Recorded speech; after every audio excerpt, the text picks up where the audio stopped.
সীমান্তে দাদাগিরি থামছেই না ভারতের বিএসএফের। টানা কয়েকদিন ধরে বিভিন্ন সীমান্তে ক্ষমতার দম্ভে বেড়া দেওয়ার চেষ্টা করছে তারা, যে কারণে সীমান্তে বিরাজ করছে উত্তেজনা। স্থানীয়রা ক্ষুব্ধ, কোথাও আছে আতঙ্ক। চাঁপাইনবাবগঞ্জ, লালমনিরহাট, ঝিনাইদহ, সাতক্ষীরা ও সুনামগঞ্জের পর এবার কুমিল্লা সীমান্তেও আন্তর্জাতিক আইন ভঙ্গ করেছে বিএসএফ। কুমিল্লা সীমান্তে পুকুরের পাড়ে 150 গজের মধ্যে এসে সীমান্ত বেড়া দিচ্ছে ভারতের সীমান্তরক্ষী বাহিনী।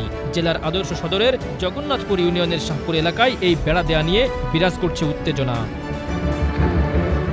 স্থানীয় সূত্রে জানা যায়, পুকুরটির একাংশ ভারতে আর বাকি একাংশ বাংলাদেশে পড়েছে। তবে উভয় দেশের বাসিন্দারা এই পুকুরে গোসল করা সহ প্রয়োজনীয় পানীয় সংগ্রহ করে থাকেন। কিন্তু সোমবার দুপুরে সরেজমিনে দেখা যায় ভারতীয়রা সেখানে কাঁটাতারের বেড়া নির্মাণ করছে, যা ঘিরে উভয় দেশের সীমান্তের বাসিন্দাদের মাঝে ক্ষোভ ও আতঙ্ক বিরাজ করছে। সীমান্ত পিলারের 150 গজের ভেতরে কাঁটাতারের বেড়া নির্মাণ করা হচ্ছে বলে স্থানীয়দের অভিযোগ। তারা অভিযোগ করে বলেন, সীমান্ত পিলারের কাছে বসবাসরত বাংলাদেশি নাগরিকদের মাঝে মাঝে ভীতিও দেখায় বিএসএফ। তার কারণে বেড়া যদি 20 গজের ভিতরে দিতেছে, এটা আমরা তো খারাপ লাগতেছে। 150 গজ যেটা থানার নিয়ম আন্তর্জাতিক রায়, এটা হচ্ছে 20 গজের ভিতরে 130 গজ তারা দখল করে নিতে আছে। গেলে ধমকি দেখো, শুক্রবার নামাজ পড়ে একদম গেছি কাউট আউট, হ্যাঁ আসলে গেছিল কাউট আউট, ওই দাও গুল্লি মার দেখা। আমার দেশের ভিতরে আমার দমকে গুল্লি করে দিব। যখন কিছু কই জায়গা না গুল্লি মার দেখা, তো আমি কিছু কই না বাবুরে, আমরা তো আমরা ইয়া ভয়ে তারা কত দুই নম্বরে আমরা না। তো আমরা ওদের এলাকাবাসী আমরা অনেক সময় দেখতে যাই যে কোথায় বেড়া দেয়, তারা এই সুযোগটা দিতেছে। বন্দুক দেখায় বা গুলি করে দিব, সরে দেখতে বলে।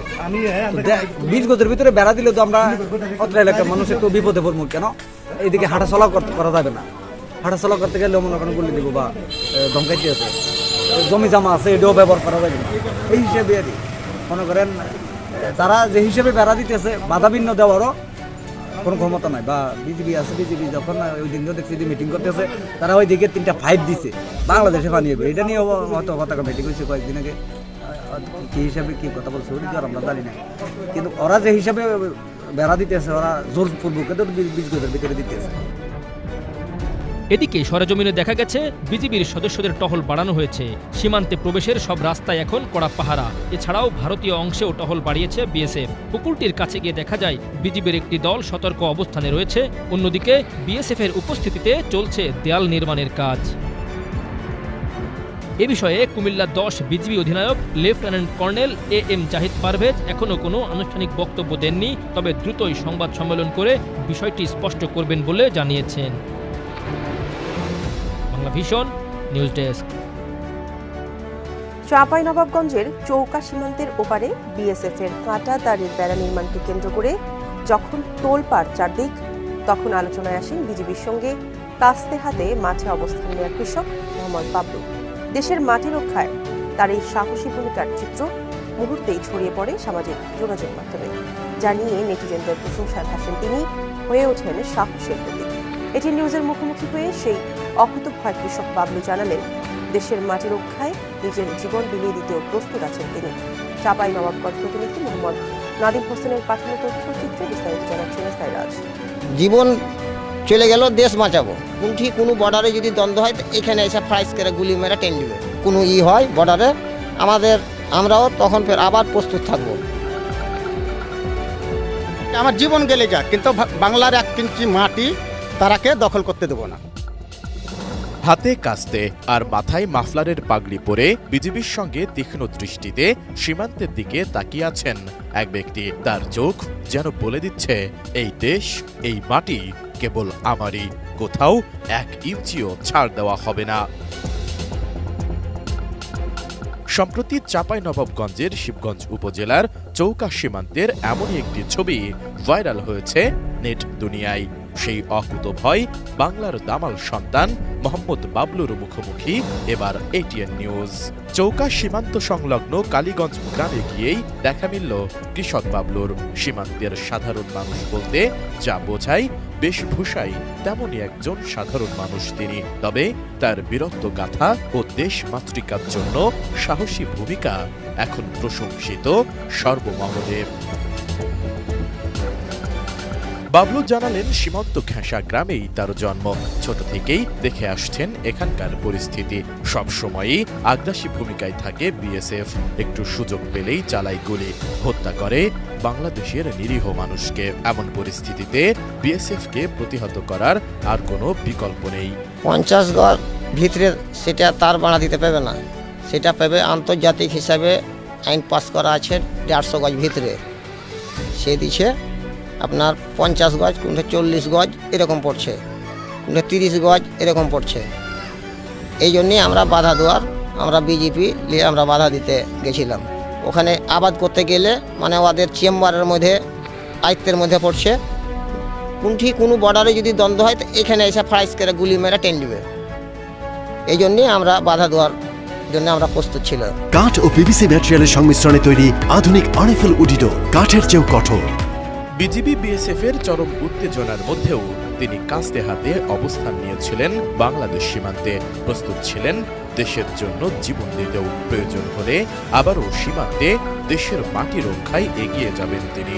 ওদের ভারতের সেনাবাহিনী যদি আমাদের বাংলাদেশ হামলা করে ঢুকতে আসতো, তবে আমরা পাল্টা জবাব দেওয়ার জন্য আমরা প্রস্তুত ছিলাম। ওখানে কিছুলে আমাদের দেশ মানে তার কাটা হইতে দেবো না, সেই জন্যে আমরা ওখানে মনের মধ্যে সাহস নিয়ে আমরা ছিলাম। দেশের জন্য, দেশ বাঁচার জন্যে আমরা জীবন দিতেও প্রস্তুত ছিলাম। ওখানে মারা গেল কোনো আফসোস ছিল না, আমাদের দেশ বাঁচার জন্যে। ওরা ভয় ভয়, আমাদেরও ভয় ভয়, এরকম একটা পজিশন ছিল। জীবন চলে গেল, দেশ বাঁচাবো, কোনো হয় বর্ডারে আমরাও তখন ফের আবার প্রস্তুত থাকবো। কৃষক বাবলুর এমন বীরত্ব গাথা ভূমিকা দেখে এলাকাবাসী জানান, ছোট থেকেই অনেক সাহসী বাবলু এমন একজন সাহসী মানুষ বিজিবি বিএসএফ এর উত্তেজনার মধ্যে যে ভূমিকা রেখেছেন তাতে তারা গর্বিত।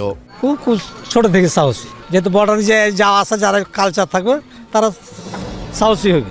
এমনিতে মানুষ আলোচনা করছে যে ও এত গালা লোক থাকতে বাবলু কেন গেল বা বাবলুকে কেমন করে পেলে, সাহস ছিল, সাহসের কাছে পরিচয় পেয়েছে। বিজেপির পাশেই সার্বক্ষণিক সহায়তা করেছে উনি। আপনার আগে থেকে সাহসী, জমিতে যারা যাচ্ছে বিভিন্ন লোক কিন্তু তাদের কাছে অনেক অত্যাচার হয়েছে। মানে এক কথা আমার জীবনে মানে দুঃখটাই ভেসে উঠেছে যে মূল্য একবারই মরবো, বারবার না। বাবলুর অনেক সাহস, তার সাহসের কাছে আমি পারবো না আর কি। আমি নিজে তার বড় ভাই, আমি কিন্তু তার সাহসের কাছে ব্যর্থ। ভারতের ব্যাপারে অনেক সাহস, মানে বিভিন্ন কাজে আমি তাকে দেখেছি, প্রমাণ পেয়েছি। সাহসের জন্য বিজেপি আগা দিকে দাঁড়িয়ে আছে, অথচ ওকে লক্ষ্য করে আছে বিজেপি, আর ওই বাবলু বিজেপিকে লক্ষ্য করে আছে। লক্ষ্য পৌঁছে গুলি লক্ষ্যতে সে দাঁড়িয়ে আছে, বসে আছে, জীবন মরণ মানে এক করে দাঁড়িয়ে আছে। আর জীবনটা চলে যেতে পারত, তারপরও তার সাহস আছে যে আমার জীবন গেলে যাক, কিন্তু বাংলার 1 ইঞ্চি মাটি তারাকে দখল করতে দেবো না। এর মধ্যে সাহসের প্রতীক হয়ে উঠেছেন মোহাম্মদ বাবলু। বিভিন্ন সংগঠনের পক্ষ থেকেও তাকে দেওয়া হচ্ছে সম্মাননা। এসআই রাজ, এটিএন নিউজ। অন্তর্বর্তী সরকার ক্ষমতায় আসার পর থেকেই বাংলাদেশ নিয়ে প্রায় আপত্তিকর মন্তব্য করে আসছেন ভারতের রাজনৈতিক নেতারা। সম্প্রতি ডক্টর ইউনূসকে নিয়ে উস্কানিমূলক বক্তব্য দেন পশ্চিমবঙ্গের মমতার কৃষিমন্ত্রী শোভনদেব চ্যাটার্জি। এবার সেই ধারা অব্যাহত রাখলেন পশ্চিমবঙ্গের বিজেপি নেতা শুভেন্দু অধিকারী। এবারও বাংলাদেশকে নিয়ে বিস্ফোরক মন্তব্য করেছেন বিজেপি নেতা, সেই সঙ্গে দিয়েছেন হামলার হুমকিও। বিস্তারিত আরও জানাচ্ছেন শেখ ফরিদ। পিপিলিকার পাখা গজায় প্রতিবাদ করে। মোল্লা রাজাকারের বাচ্চা, পাকিস্তানের নাতি, ওটা 5-7 ড্রোন পাঠিয়ে দিলেই ওদের কাজ শেষে। আবারও বাংলাদেশকে নিয়ে বিস্ফোরক মন্তব্য করেছেন পশ্চিমবঙ্গের বিরোধী দলীয় নেতা শুভেন্দু অধিকারী। বলেন, বাংলাদেশকে জবাব দিতে ভারতের 5 থেকে 7টি ড্রোনই যথেষ্ট। এতে ঢাকার অবস্থা ওসামা বিন লাদেনের চেয়েও খারাপ হবে। 12ই জানুয়ারি কলকাতায় সাংবাদিকদের সঙ্গে আলাপকালে এমন বিতর্কিত মন্তব্য করেন শুভেন্দু। মূলত বাংলাদেশের বৈষম্য বিরোধী ছাত্র আন্দোলনের একাধিক সমন্বয়কদের হুঙ্কারের পরিপ্রেক্ষিতে এমন পাল্টা হুঁশিয়ারি দিয়েছেন পশ্চিমবঙ্গের বিজেপি নেতা।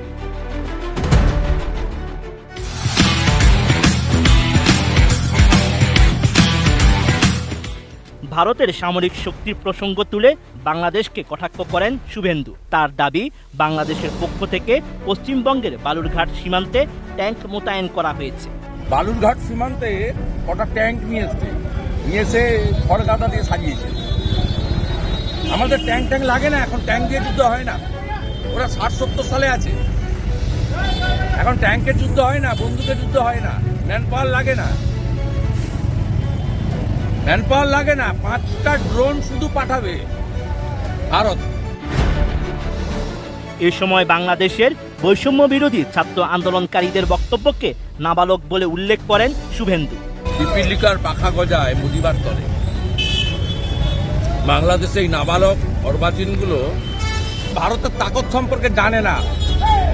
ওখানকার এই মূর্খগুলো, অশিক্ষিতগুলো, মোল্লা রাজাকারের বাচ্চা, পাকিস্তানের নাতি, ওরা ওই কতগুলো ট্যাঙ্ক দেখে, ট্যাঙ্কের উপর শ্যাওলা, নারকেলে আপনার ধানের বিড়া লাগিয়েছে।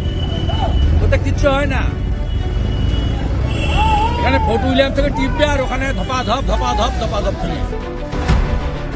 এছাড়া বঙ্গবন্ধু শেখ মুজিবুর রহমানের হত্যাকারীদের পশ্চিমবঙ্গে আশ্রয়ের প্রসঙ্গ নিয়েও কথা বলেন শুভেন্দু। ফাঁসির দণ্ডাদেশ প্রাপ্ত তারা ওয়েস্ট বেঙ্গলে 15 বছর ধরে ছিলেন। একজন হাবড়াতে ছিলেন, হোমিওপ্যাথি ডাক্তার, ওখানেই মারা গেছে। আরেকজন মাস্টার মাজেদ পার সার্কাসে ছিলেন, ইংরেজি টিচার হিসাবে। তাকে 2022 সালে তুলে নিয়ে গিয়ে ফাঁসির দণ্ডাদেশ কার্যকর করেছে। এনআইএ তুলে দিয়েছে, তুলে দিয়েছে বাংলাদেশ। Sheikh Farid, ATN News. প্রতিবেশী হিসেবে বাংলাদেশের সাথে সম্পর্ক এবং বোঝাপড়া থাকতে হবে ভারতের। বাৎসরিক ব্রিফিংয়ে এমন মন্তব্য করেছেন ভারতের সেনাপ্রধান জেনারেল উপেন্দ্র দ্বিবেদী। এমনকি 5 আগস্ট ক্ষমতায় পট পরিবর্তনের সময় বাংলাদেশের সেনাপ্রধানের সাথে যোগাযোগ ছিল বলে জানান জেনারেল দ্বিবেদী। এদিকে সীমান্ত ইস্যুতে আলোচনার জন্য দিল্লিতে বাংলাদেশের উপ হাই কমিশনারের সাথে আলোচনা করেছেন ভারতীয় পররাষ্ট্র মন্ত্রণালয়ের কর্মকর্তারা। সোমবার দিল্লির মানেকশ সেন্টারে প্রেস ব্রিফিং করেন ভারতীয় সেনাপ্রধান জেনারেল উপেন্দ্র দ্বিবেদী। এ সময় সামরিক বাহিনীর বিভিন্ন কর্মকৌশল, পরিকল্পনা সহ নানা ইস্যুতে গণমাধ্যম কর্মীদের প্রশ্নের জবাব দেন তিনি। এ সময় উঠে আসে বাংলাদেশ প্রসঙ্গ। ভারতীয় সেনাপ্রধান বলেন, প্রতিবেশী হিসেবে বাংলাদেশের সাথে সম্পর্ক এবং বোঝাপড়া থাকতে হবে ভারতের। কৌশলগত কারণে বাংলাদেশ অত্যন্ত গুরুত্বপূর্ণ আমাদের কাছে, এমনকি তাদের ক্ষেত্রেও বিষয়টা একই। তাই প্রতিবেশী হিসেবে আমাদের একসাথেই থাকতে হবে, নিজেদের মধ্যে বোঝাপড়াও থাকতে হবে। এমন কোনো কিছু করা উচিত না যাতে আমাদের সম্পর্কে নেতিবাচক প্রভাব পড়ে।